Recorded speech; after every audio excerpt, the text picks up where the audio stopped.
The patrol cars' flashing red and blue lights painted the dark highway in streaks of chaos, cutting through the calm night like a blade. Ethan Parker, calm on the outside but bracing himself for the storm, pulled over to the side of the road. He knew what was coming. He had seen it too many times before. When the two officers approached, their faces twisted with mockery. Their disdain was unmistakable. They weren't interested in upholding the law. They were there to assert power and make a statement about who they thought belonged in their world and who didn't. But what they didn't know was that the man they were trying to humiliate wasn't just another target for their taunts. By sunrise, Ethan Parker would be their new boss. Before we dive into this intense and thought-provoking story of power, prejudice, and redemption, comment below where you're watching from today. And if you love inspiring stories about standing strong in the face of adversity, don't forget to subscribe so you won't miss a single one. The night stretched on endlessly as Ethan Parker's car glided down the lonely highway. Moonlight spilled across the narrow stretch of asphalt, blending with the beams from his headlights to illuminate the occasional road sign or weathered tree. The rhythmic hum of the engine accompanied him, a soothing background to his restless thoughts. Ethan's fingers drummed lightly against the steering wheel, not from nerves, but anticipation. In just a few hours, he would officially assume his new role as the police captain of a small, isolated town. It was a position that carried great potential but equally heavy burdens. His career had led him here after years of climbing the ranks, proving himself in environments where skepticism was the norm. Ethan was no stranger to starting from scratch. He understood that in law enforcement, first impressions mattered, and he was determined to leave a strong one. But this town wasn't just any assignment. Ethan had read between the lines in the briefing he received before accepting the position. The station he was about to command wasn't known for its progressive mindset or forward-thinking policies. Rumors of corruption and deeply ingrained prejudice had circulated within the department for years. Ethan wasn't naive. He knew his arrival would be met with resistance, not just because he was new, but because he was the kind of leader who demanded accountability, fairness, and change. Ethan's father's words echoed in his mind, as they often did in moments like this. "You'll get there, son. But you've got to stay cooler than ice in the heat." His father, a retired sergeant, had lived through his own battles with discrimination while wearing the badge. Those lessons, hard-earned and deeply felt, had shaped Ethan into the man he is today. A man ready to face the challenges ahead with both resilience and resolve. The highway unfurled before him, a ribbon of solitude cutting through dense forests and quiet farmland. Occasionally, a porch light flickered in the distance, a faint reminder that even in the most remote places, people carried on with their lives. Jazz played softly through the car's speakers, a small comfort Ethan had allowed himself for the journey. He adjusted his rearview mirror out of habit, even though there were no other cars in sight. His thoughts drifted back to the early days of his career, when every move he made was scrutinized more for his skin color than his ability. He remembered the frustration of being doubted before he even opened his mouth, the exhaustion of proving himself time and time again. Those moments defined and shaped his approach to leadership. He didn't lead through intimidation or brute force. He led by example, with patience and strategy, believing that respect had to be earned, both from his peers and from those under his command. Ethan's current assignment was a leap into the unknown.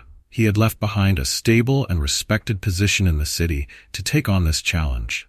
The decision hadn't come easily, but Ethan had always believed in the value of confronting problems head-on. He knew his presence would stir discomfort in some quarters. There would be whispers, sidelong glances, and perhaps outright hostility. Yet, he wasn't here to be liked. He was here to make a difference. The road ahead dipped and curved through a patch of dense forest, the tall trees on either side standing like silent sentinels.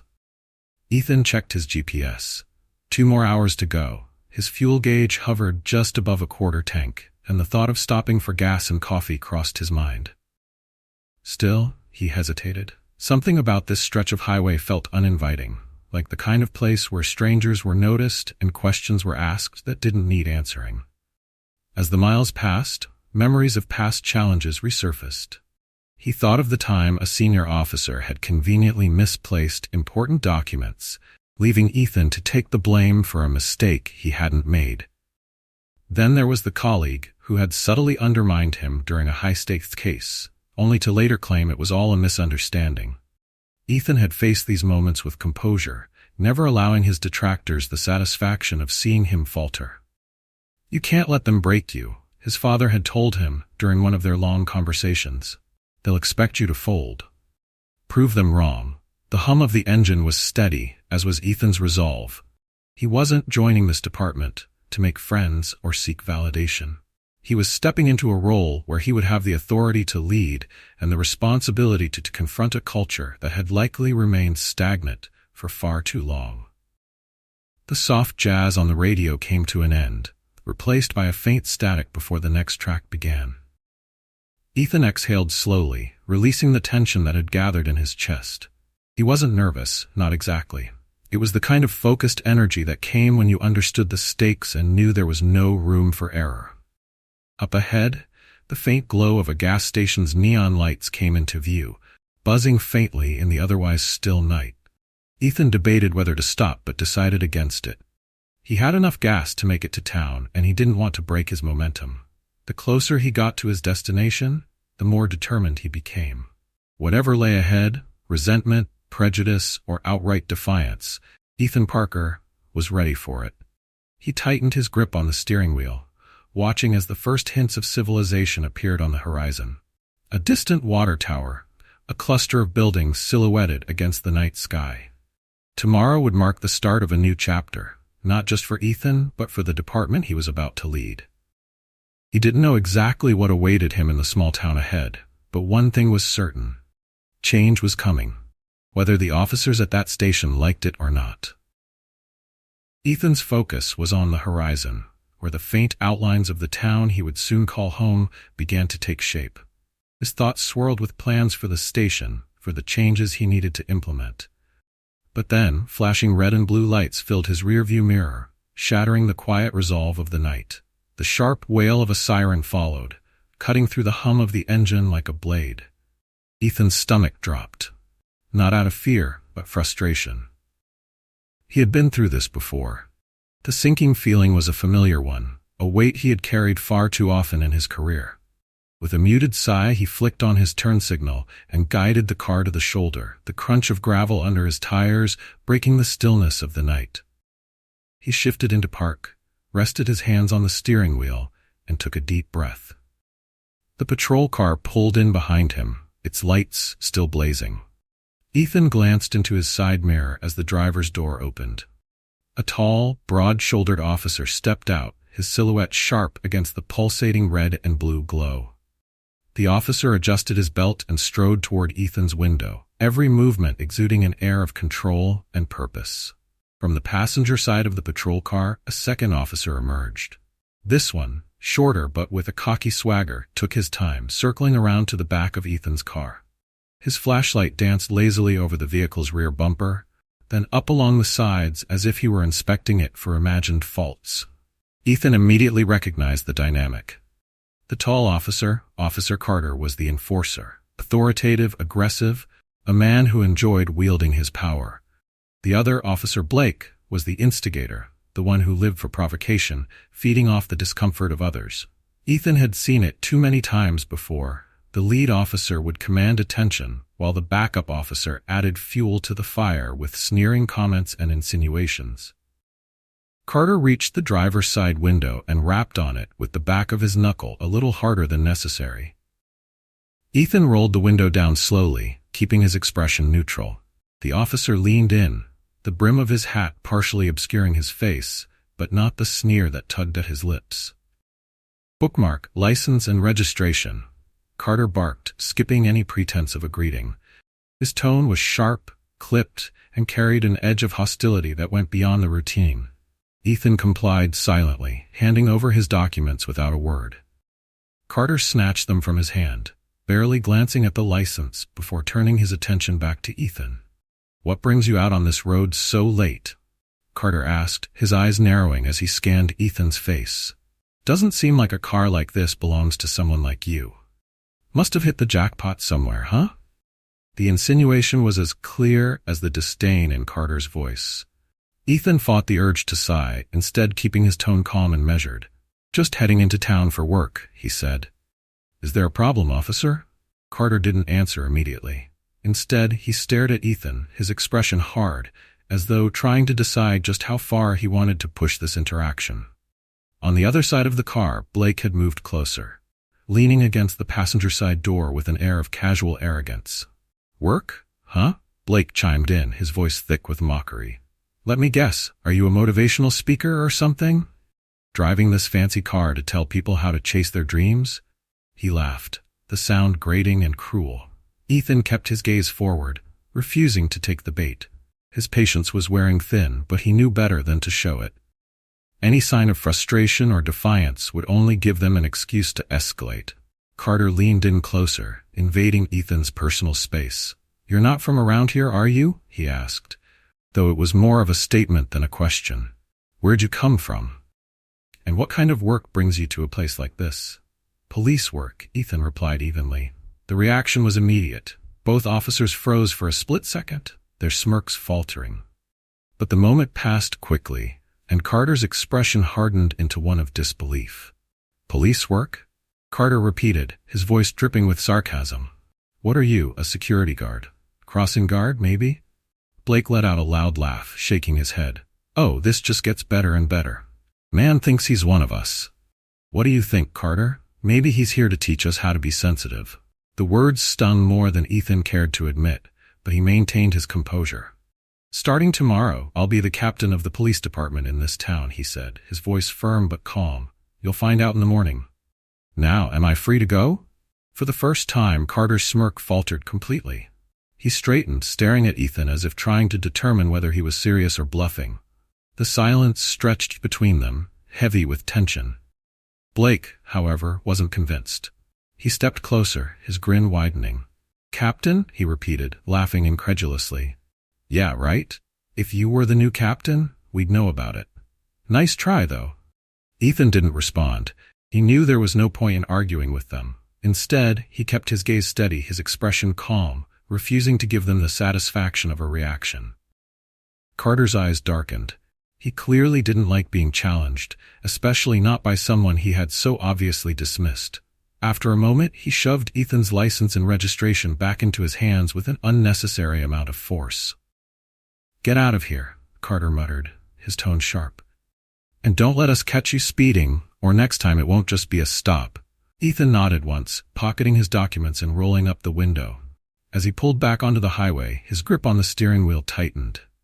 In the rearview mirror, he could see the two officers still standing by the side of the road, watching him drive away. Their smug expressions lingered in his mind, but so did his father's words. Don't let them see you sweat. Tomorrow, Ethan thought, as the town grew closer on the horizon. Tomorrow, everything will change. The first rays of sunlight painted the town in soft hues of gold and lavender as Ethan Parker drove into its quiet streets. Despite the calm exterior of this place, Ethan could feel the weight of the night before pressing against his chest. He replayed the encounter with Carter and Blake, their mocking voices and condescending smirks still vivid in his mind. But there was no time to dwell on it. Today, he wasn't just arriving in town, he was stepping into his new role. And the people in that department would finally understand who he was. The town itself was modest, almost idyllic, with rows of brick buildings lining the main street and a smattering of small businesses just beginning to open their doors. Ethan drove past a diner where the smell of fresh coffee and fried bacon drifted through the air, briefly tempting him to stop. Instead, he focused on the task ahead. The police station came into view, a squat, nondescript building that looked more like a post office than the hub of law enforcement. It sat near the town square, surrounded by a sparse parking lot. Ethan pulled in and parked, taking a moment to steady himself before stepping out of the car. The cool morning air brushed against his face as he adjusted his uniform. His captain's badge gleamed under the early sunlight, a subtle but unmistakable symbol of his authority. As he walked toward the station's entrance, Ethan's boots clicked against the pavement with purpose. He pushed open the glass doors and stepped inside. The atmosphere was instantly familiar. The hum of radios, the muted shuffle of papers, and the low murmur of conversations.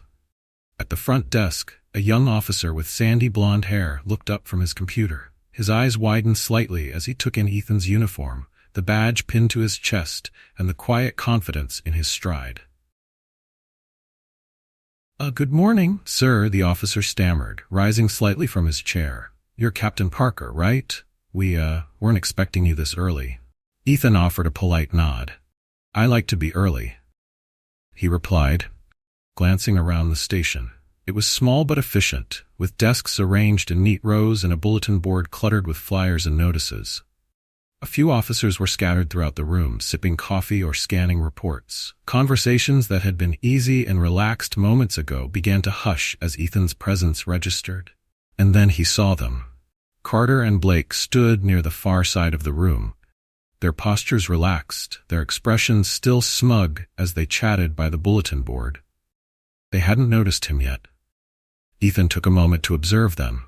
How at ease they seemed, how certain they were that nothing in their world had changed since the night before. He began walking toward them, each step deliberate.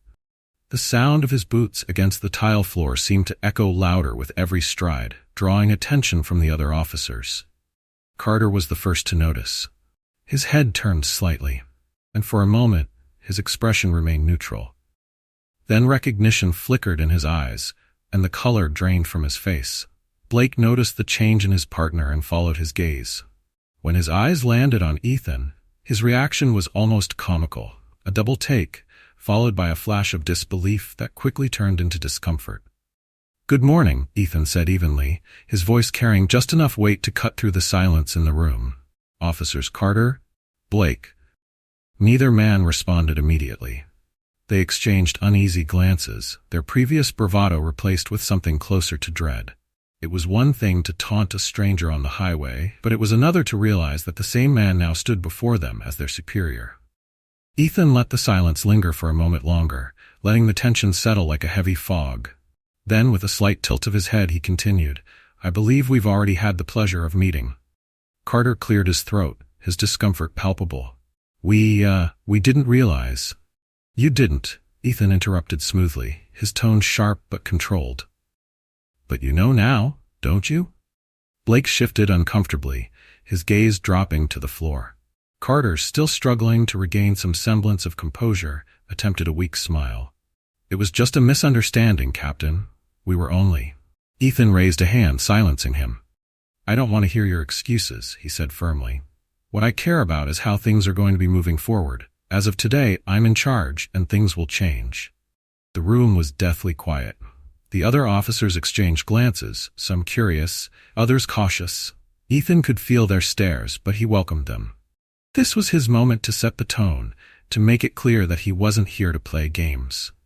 "I expect professionalism from every single one of you," Ethan continued, his gaze sweeping over the room. "That means no more games, no more disrespect, and no more abuse of authority.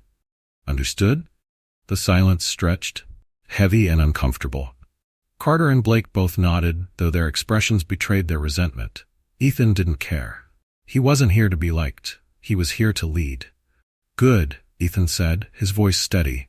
"There will be an internal review of your conduct last night. Independent observers will be brought in to ensure transparency. I trust you'll cooperate fully." The color drained further from Carter's face, and Blake looked as though he might be sick. Ethan let the moment sink in, before turning on his heel and addressing the rest of the room. "I'll be in my office if anyone needs me," he announced, his tone neutral but firm. "Get back to work." With that, Ethan walked toward the captain's office at the far end of the station, leaving the stunned officers in his wake. He could feel their eyes on him as he went, the weight of their scrutiny pressing against his back. But he didn't look back. The door to his office closed behind him with a satisfying click, sealing off the tension from the room outside. Ethan stood for a moment, letting the silence wash over him. The encounter had gone exactly as he had expected. He had set the tone, made it clear who was in charge, and planted the seeds for the changes that would follow. This was only the beginning. The hum of the fluorescent lights in Ethan's new office blended with the quiet shuffle of papers from the main station outside. He leaned back in the stiff chair behind his desk, surveying the room that now belonged to him. The space was utilitarian, with little to suggest it held any authority. A worn desk, a basic filing cabinet, and a small window that barely let in enough light to warm the beige walls. Yet for Ethan, this office represented a challenge and an opportunity. The tension in the station was palpable. Conversations that had filled the room earlier had shifted to hushed whispers. Officers were on edge, their movements stiffer than before. Ethan wasn't blind to the unease his presence had caused. He had expected it. Change was never easy, especially in a department that had long operated without accountability. A knock on the door interrupted his thoughts. "Bookmark, come in," Ethan called, his tone measured. The door opened, and Lieutenant Harris stepped inside. Harris was a senior officer in the department, known for his professionalism and steady demeanor. Unlike the others, Harris had greeted Ethan with a respectful nod when they first met earlier that morning. Now his expression was serious, his gaze steady as he addressed his new captain. "Captain Parker," Harris began, holding a folder in his hand, "I wanted to update you. The independent observers you requested have been contacted and are scheduled to arrive tomorrow morning." "Good," Ethan replied, leaning forward in his chair. "I want them to have full access to any files, reports, or footage they need. This review will be transparent, and it will be thorough." Harris nodded but hesitated before continuing. "If I may, sir, there's been some unrest among the officers. A few of them aren't taking too kindly to the idea of an investigation. They think it's overkill." Ethan met Harris's gaze, his expression unreadable. "And what do you think, Lieutenant?" Harris shifted slightly, his hands tightening on the folder. "I think you're right to bring in observers, sir. What happened last night shouldn't have happened. But you should know Carter and Blake have a lot of allies in this department. They've been here for years, and some of the officers look up to them. This scrutiny might not sit well with everyone." Ethan's jaw tightened. He had anticipated resistance, but hearing it confirmed only solidified his resolve. "Let me make one thing clear, Lieutenant," he said, his tone calm but firm. "I'm not here to make friends. I'm here to run a department that upholds the law and respects the people it serves. If anyone has a problem with that, they're welcome to take it up with me directly. But I won't tolerate misconduct or excuses for it. Not from anyone." Harris nodded. His respect is evident in the slight tilt of his head. "Understood, Captain. I'll make sure the observers have everything they need." As Harris left the office, Ethan allowed himself a moment to reflect.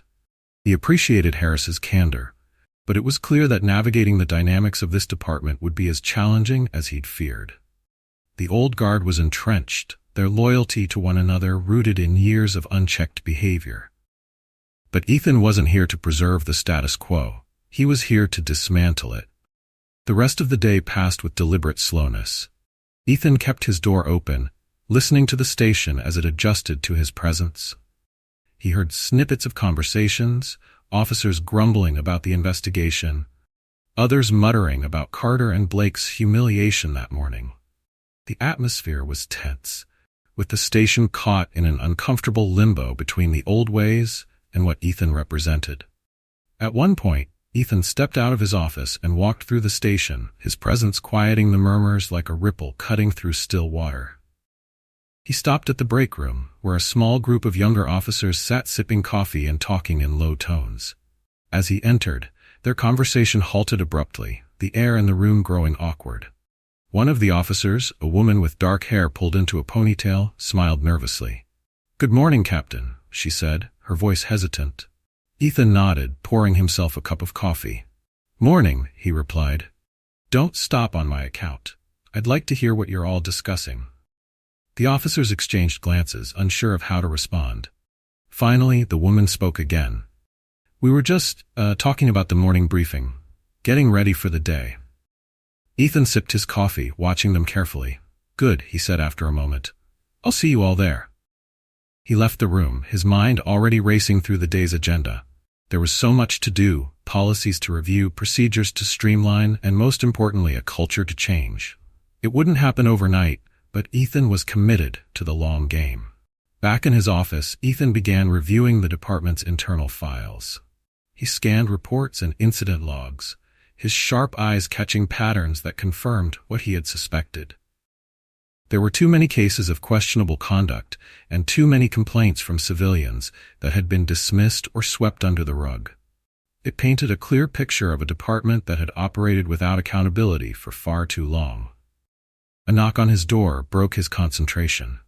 Ethan looked up to see the young officer from the break room, Officer Lauren Hayes, standing hesitantly in the doorway. She held a folder in her hands, her expression a mix of nervousness and determination. "Captain Parker," she said, stepping inside. "I thought you might want to see this." Ethan gestured for her to approach. She placed the folder on his desk, and he opened it, scanning the contents. It was a summary of recent complaints filed by civilians, complaints that had gone unresolved or had been dismissed without proper investigation. "Thank you, Officer Hayes," Ethan said, setting the file aside. "What's your impression of these cases?" Hayes hesitated before answering. I think some of them were mishandled, sir. I wasn't involved directly, but I've heard things." Ethan nodded, offering her a small but genuine smile. "I appreciate your initiative, Hayes. Keep up the good work." She seemed surprised by the compliment, but nodded quickly before excusing herself. As the door closed behind her, Ethan returned his attention to the folder. The complaints painted a damning picture, but they also gave him the leverage he needed to push for change. As the day wound to a close, Ethan sat back in his chair, exhaustion settling over him like a heavy blanket. The first day had gone as well as he could have hoped. He had set expectations, established his presence, and made it clear that things were going to change. But this was only the beginning. By the time the independent observers arrived the next morning, the tension in the station was thicker than ever. Ethan stood in the station's lobby, watching as the three observers stepped through the glass doors. Their crisp business attire and clipped professional mannerisms immediately set them apart from the uniformed officers milling about the station. Each carried a briefcase or laptop bag, their gazes sharp as they took in their surroundings. Bookmark, the leader of the group, a tall man with neatly combed hair and wire-rimmed glasses, approached Ethan. His handshake was firm, his tone neutral but professional. "Captain Parker, I'm Sam Wright, head of this review team. Thank you for facilitating this process." Ethan nodded. "Thank you for coming. Everything you need will be made available. My goal is complete transparency." Wright smiled faintly, his sharp eyes flicking briefly to the officers behind Ethan. "Good. That will help." As the team settled into their temporary workspace, murmurs rippled through the station. Officers whispered in corners, their glances darting nervously toward the observers. Ethan could feel the unease emanating from the room like static electricity. This was the first time in years, possibly ever, that anyone had been held accountable in this department. The review began almost immediately. Wright and his team requested files, reviewed footage from patrol cars and station cameras, and started scheduling interviews with officers.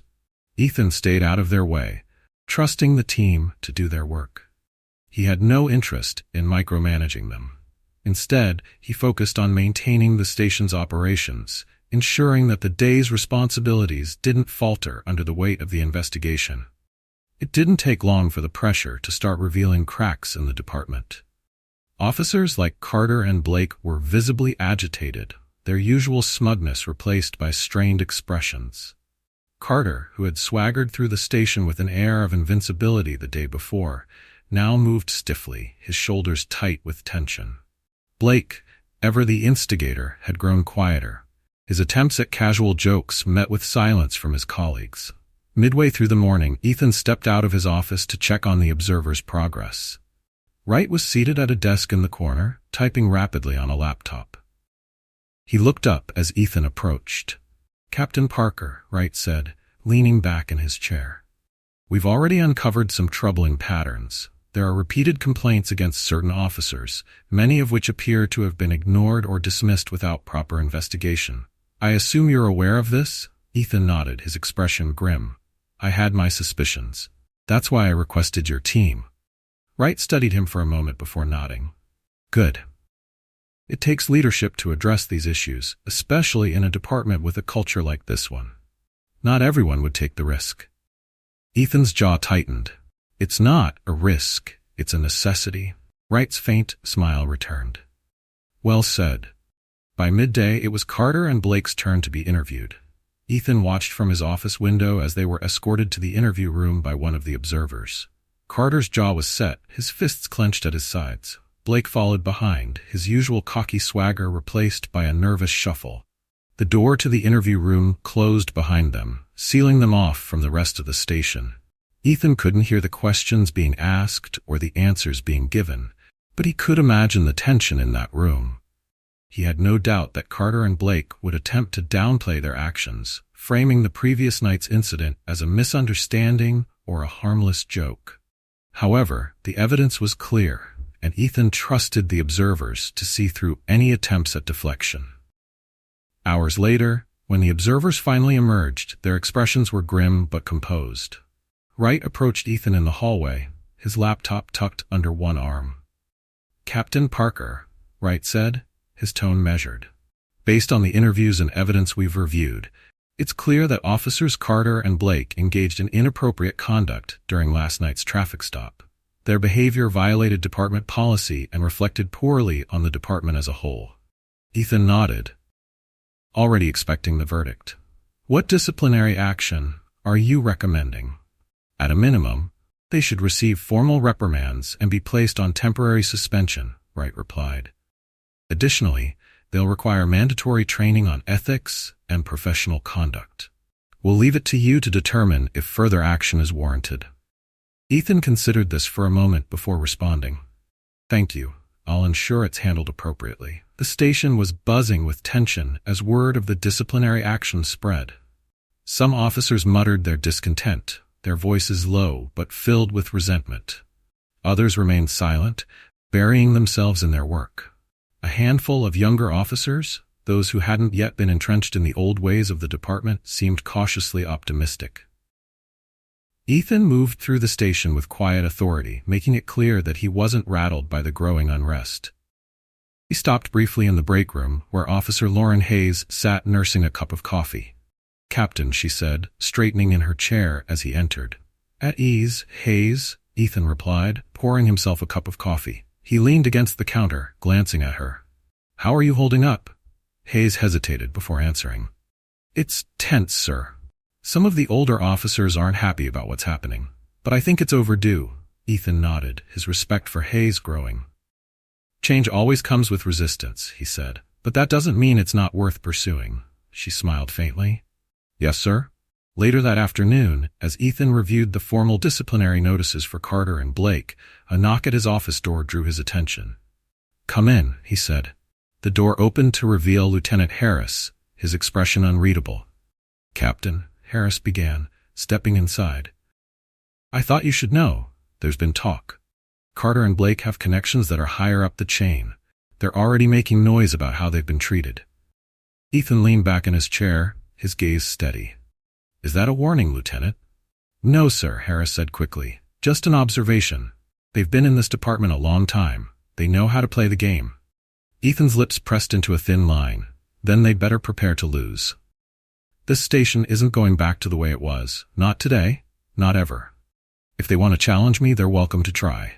But I won't tolerate misconduct, and I won't back down." Harris nodded, respect evident in his eyes. "Understood, Captain." As Harris left the office, Ethan returned his attention to the disciplinary notices. He signed them with a firm hand, sealing Carter and Blake's fate. The old ways were crumbling, and Ethan was determined to build something better in their place. The following morning, the tension in the station was impossible to ignore. Whispers filled the air, officers exchanging uneasy glances as they shuffled through their tasks. The disciplinary actions against Carter and Blake had sent shockwaves through the department, disrupting the fragile status quo that had allowed misconduct to thrive unchecked. Ethan Parker arrived early, stepping into the station with his usual quiet confidence. He could feel the weight of the officers' stares as he walked through the main room, his polished boots clicking against the tile floor. Carter and Blake weren't present.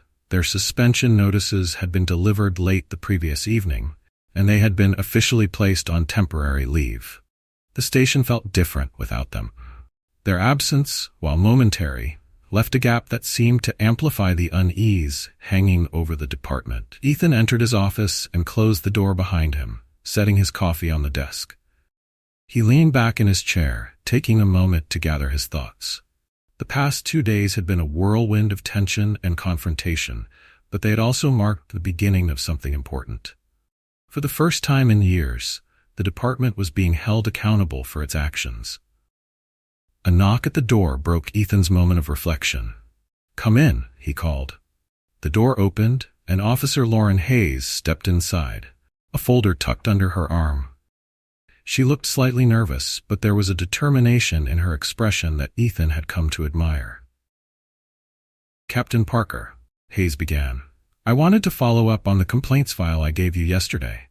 I've been looking into some of the unresolved cases, and there's one in particular I think you should see." Ethan gestured for her to sit as he took the folder from her. He opened it, scanning the details of the case she had flagged. It involved a civilian who had filed multiple complaints about excessive force during a routine traffic stop. The officer involved? Carter. "This was dismissed," Ethan noted, his voice steady but firm. "Yes, sir," Hayes replied. "The reports claim the civilian was combative, but the statements from witnesses don't match what Carter wrote in his incident report. It doesn't look good." Ethan closed the folder, his jaw tightening. "Thank you, Hayes. I'll address this." She nodded, hesitating for a moment before speaking again. "Sir, I just want you to know that not everyone here is against what you're doing. Some of us. We've been waiting for someone to step in and make these changes." Ethan's expression softened slightly. "I appreciate that, Hayes. It takes courage to stand up for what's right, especially in an environment like this. Keep doing what you're doing." She smiled faintly, a flicker of hope in her eyes, before excusing herself. As the day wore on, Ethan focused on reviewing department policies and identifying areas that needed immediate reform. But just as he began making notes for the next staff meeting, a knock at the door interrupted him again. "Come in," Ethan said, his tone sharp but controlled.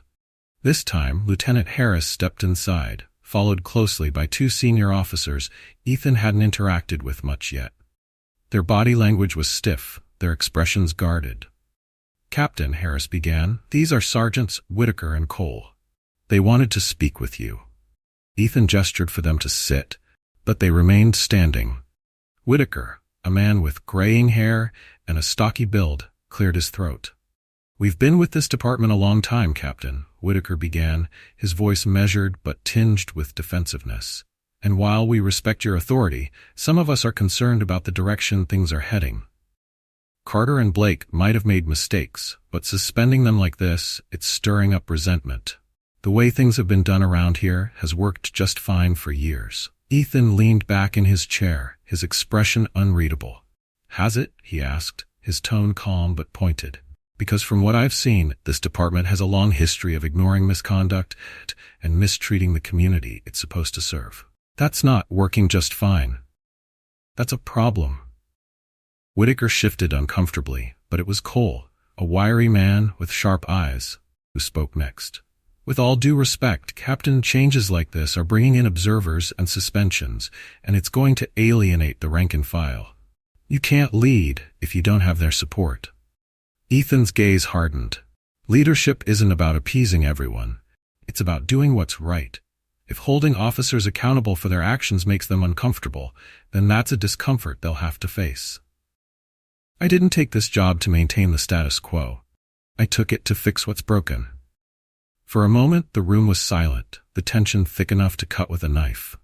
Whitaker and Cole exchanged glances, their disapproval evident, but neither dared push further. "If there's nothing else," Ethan said, his tone final, "you're dismissed." The 2 sergeants hesitated before nodding curtly and leaving the office.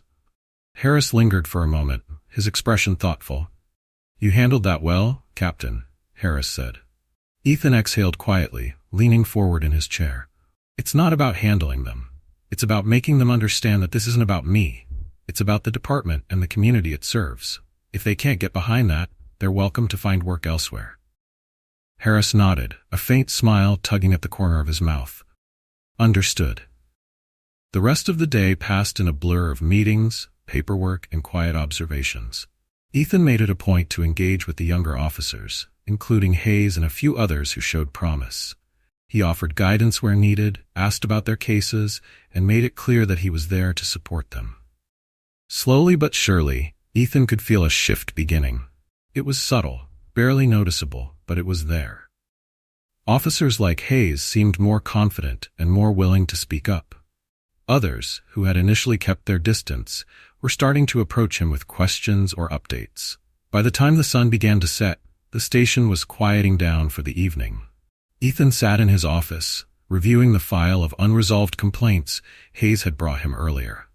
Each case told a story of neglect, of officers abusing their power without consequence. It was a sobering reminder of why he was here. As he closed the file and leaned back in his chair, Ethan allowed himself a moment of reflection. The past few days had been some of the most challenging of his career, but they had also been some of the most rewarding. Change wasn't easy, and it wasn't quick, but it was happening. And Ethan Parker was determined to see it through. Ethan was in his office the following morning when the commotion outside pulled his attention. Voices rose sharply in the main room, tension crackling in the air like an electric current. Ethan stood, straightening his uniform as he walked to the door. When he stepped into the room, the sight that greeted him confirmed his suspicions. Carter and Blake had returned. Despite being on suspension, they had stormed into the station. Their expressions a volatile mix of defiance and barely concealed anger. "Bookmara, Captain Parker," Carter called, his voice loud enough to silence the murmured conversations in the room. His eyes locked onto Ethan with a smugness that belied his situation. "We need to talk."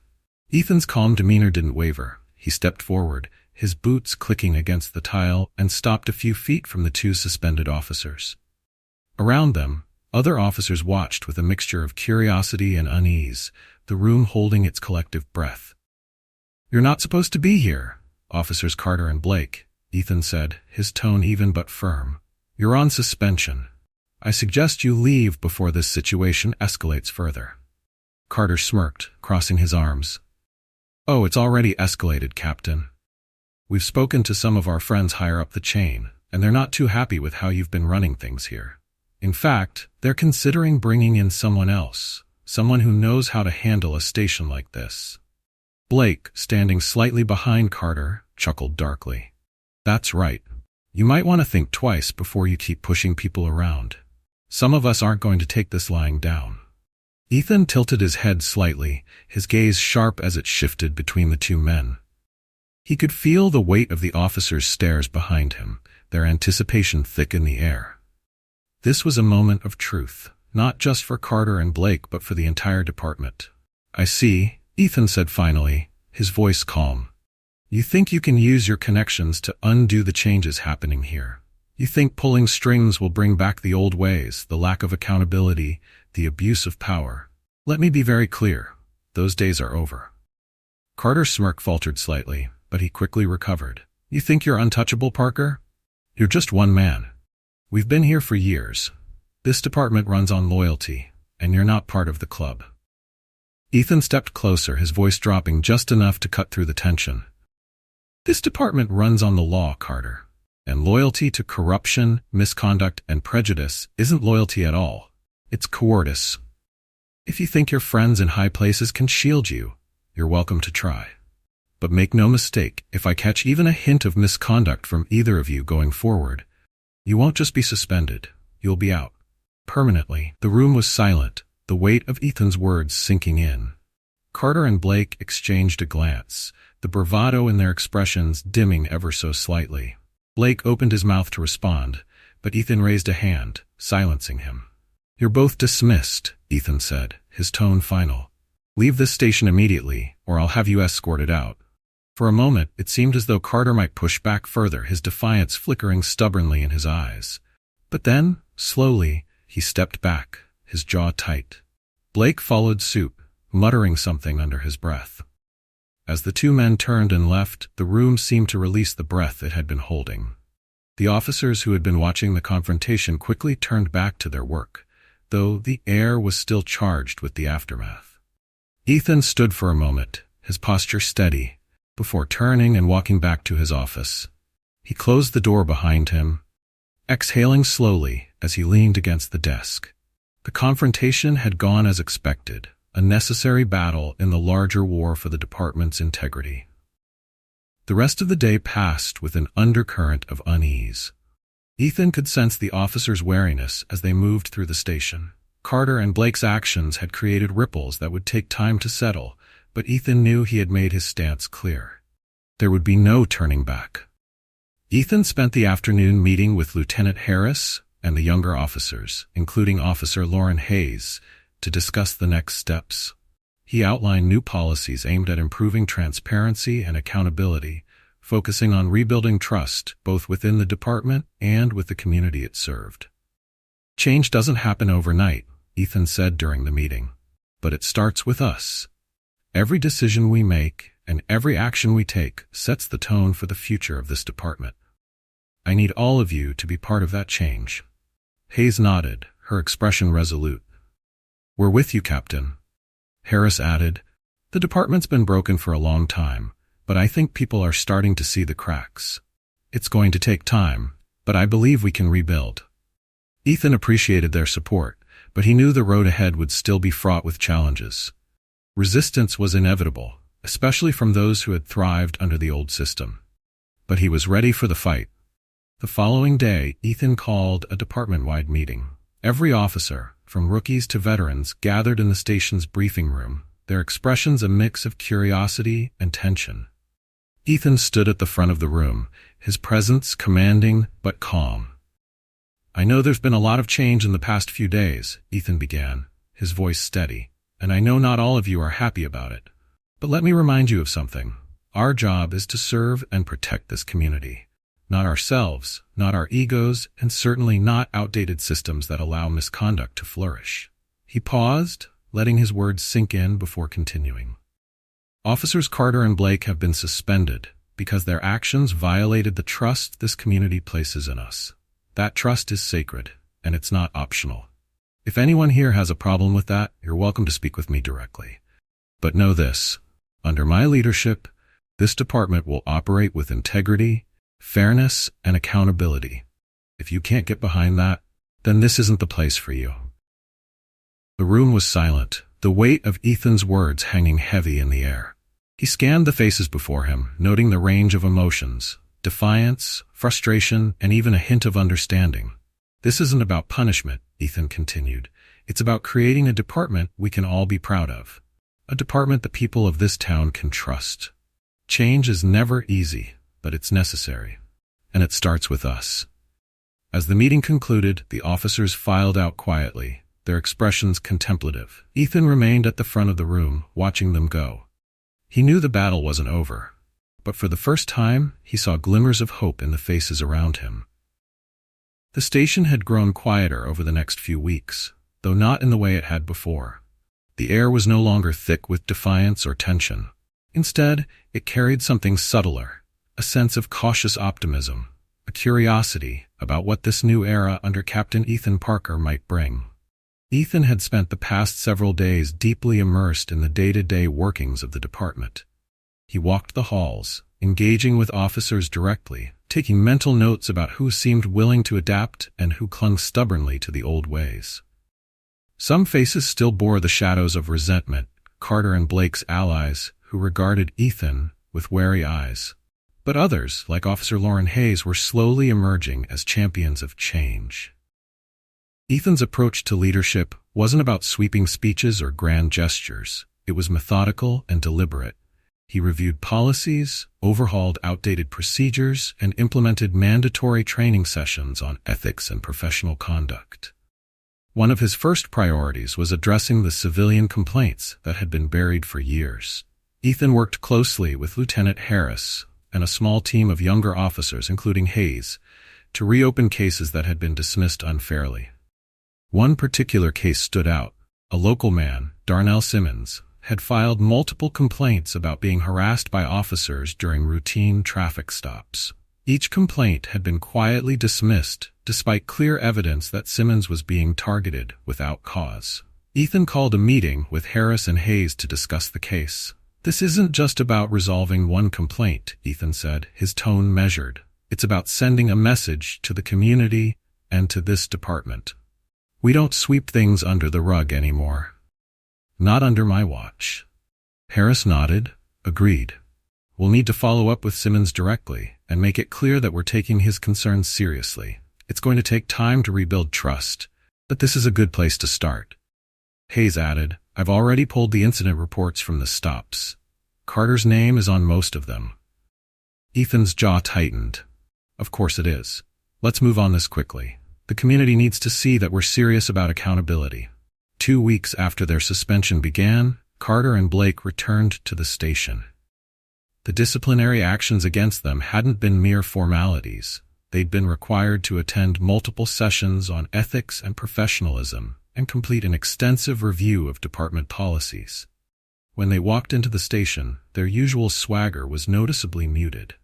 The other officers watched them with a mix of curiosity and caution, unsure of how they would fit into the shifting dynamic. Ethan met them in the hallway, his expression calm but firm. Carter. Blake, he said, nodding to each of them. Welcome back. Carter's jaw tightened, but he managed a stiff nod. Blake avoided Ethan's gaze entirely, muttering a quiet captain before shuffling toward his desk. Ethan let them go without further comment. He knew they were watching him, waiting for an excuse to claim he was being unfair or holding a grudge. But Ethan wasn't interested in personal vendettas. His focus was on the department as a whole, and whether Carter and Blake could adapt or not would ultimately be their decision. In the weeks that followed, Ethan began to see the seeds of change taking root. Younger officers like Hayes started stepping up, showing initiative, and embracing the new standards Ethan had set. One day, as Ethan reviewed a stack of reports in his office, there was a knock at the door. Come in, he called. Hayes entered, holding another folder. Her expression was confident, her movements purposeful. Captain, I wanted to show you this, she said, placing the folder on his desk. It's a summary of the recent changes we've made, cases reopened, complaints resolved, and the new training sessions we've implemented. I thought it might help when you present to the mayor next week. Ethan flipped through the folder, a small smile tugging at the corner of his mouth. The progress outlined in the reports was undeniable. Complaints were being handled properly, officers were attending mandatory training, and community relations were starting to improve. This is excellent work, Hayes, Ethan said, meeting her gaze. You've gone above and beyond. Hayes smiled, a hint of pride in her expression. Thank you, sir. I believe in what you're doing here, and I want to be part of it. You already are, Ethan replied. Despite the progress, challenges still arose. One afternoon, as Ethan was wrapping up a meeting with Harris, an officer burst into the room, his face pale. Captain Parker, the officer said breathlessly, there's a situation at the diner on Main Street. A group of locals is protesting. They're saying the department hasn't done enough to hold officers accountable. Ethan's expression hardened. Let's go. He arrived at the diner minutes later, where a small crowd had gathered outside. They held signs demanding justice and reform, their voices a mix of anger and frustration. Ethan stepped forward, his uniform crisp, his posture steady. He raised a hand, and the crowd's shouting subsided slightly. I'm Captain Ethan Parker, he began, his voice carrying over the din. I understand your concerns, and I want to assure you that this department is committed to change. If any of you have specific grievances, I encourage you to come to the station and speak with me directly. We're here to serve this community, and that means listening to you. A man at the front of the crowd stepped forward. It was Darnell Simmons, the civilian whose complaints had been ignored for years. Words are cheap, Captain, Simmons said, his voice sharp. We've heard promises before, and nothing ever changes. Why should we trust you? Ethan met Simmons's gaze, his own steady. Because I'm not here to make promises, I'm here to take action. Your complaints are being reviewed as we speak, and I've already taken disciplinary action against officers who violated policy. If you feel like you haven't been heard in the past, I'm here to change that. My door is always open. For a moment, the crowd was silent. Then Simmons gave a curt nod. We'll see, Captain, we'll see. As the weeks turned into months, Ethan's reforms began to take hold. The department, once rife with misconduct and corruption, was slowly transforming into a place where integrity and accountability mattered. Complaints from civilians dropped, community trust began to rebuild, and even the most resistant officers started to fall in line. Ethan knew the work was far from over, but for the first time, he felt a sense of real progress. One evening, as he locked up his office and stepped out into the cool night air, he allowed himself a rare moment of satisfaction. The road ahead would still be long, but Ethan Parker had set the department on a path towards something better, and he wouldn't stop until that vision was fully realized. The next morning, as Ethan sat at his desk preparing for the day, his phone buzzed. It was a call from the mayor's office, congratulating him on the positive changes taking root in the department. Ethan thanked the mayor's assistant, a small smile tugging at his lips as he hung up. It wasn't about personal recognition. It never had been. For Ethan, the reward was in the difference he had made. This wasn't just a new beginning for the department. It was a new beginning for the entire community. Ethan Parker's journey as a leader wasn't just about enforcing rules or disciplining officers. It was about embodying the values of integrity, fairness, and resilience. His determination to reform a broken system, even in the face of relentless resistance, reflects the kind of leadership that inspires real change. Ethan's story teaches us that progress is never easy and often requires confronting deeply rooted issues head-on, but the rewards of standing firm in the face of adversity can be transformative. This story isn't just about one man's battle against corruption and prejudice. It's a reminder that anyone can make a difference when they refuse to accept injustice. Whether it's speaking up, leading by example, or simply refusing to back down, change starts with a single person daring to challenge the status quo. For Ethan, the real victory wasn't just improving the culture within the police department. It was rebuilding trust with a community that had long felt neglected, proving that accountability and compassion are the cornerstones of public service. His actions remind us that no matter how daunting the road may seem, persistence and integrity will always pave the way for meaningful change. If you found this story inspiring, let us know how much it resonated with you. Comment 1 if you think it was a good story, and 2 if you thought it was truly great. And while you're here, why not share your own stories with us? Have you ever witnessed or experienced someone standing up for what's right, even when it wasn't easy? We'd love to hear about it in the comments below. Don't forget to subscribe to our channel so you won't miss more thought-provoking and inspiring stories just like this one. Your thoughts and feedback mean the world to us, so let us know what you think of Ethan Parker's journey and the lessons it offers. Together, let's keep the conversation going.